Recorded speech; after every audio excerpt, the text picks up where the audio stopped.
We can't see the whole scope of God's work, especially while we're on this vapor of a life side of the tapestry. We only see the back side of the cross stitch, right? That's what it's called? With all the knots and the threads and everything. That's all we see. And we think, oh, my life's a wreck. And God says, yeah, it is.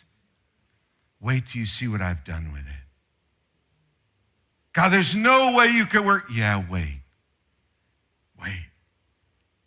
And you'll see that every knot, every tangle, every broken thread is part of the tapestry that God's building, but you won't see it until eternity. Look at verse 11c, last half of verse 11.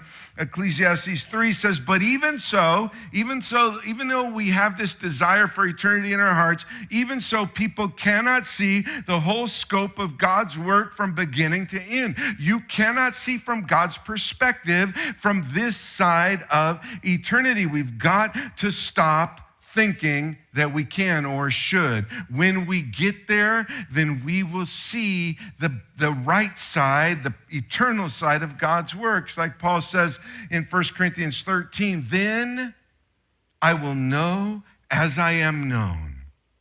I will know what God is doing in my life just as he knows it now when I'm in his presence. From this vantage point, you can't see the tapestry. It's a matter of faith.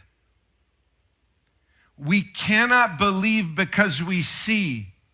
We must see because we believe.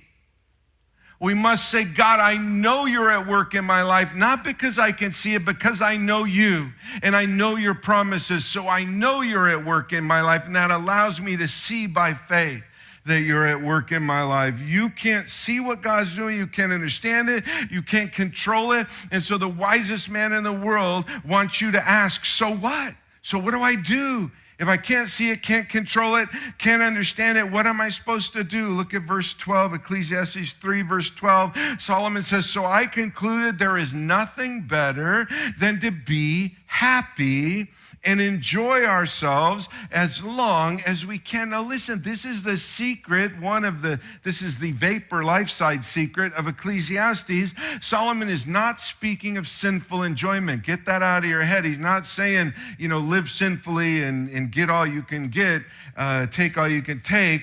What he's saying is simply enjoy what God has given you and what God is doing in your life. In essence, it is be content. God's at work in your life.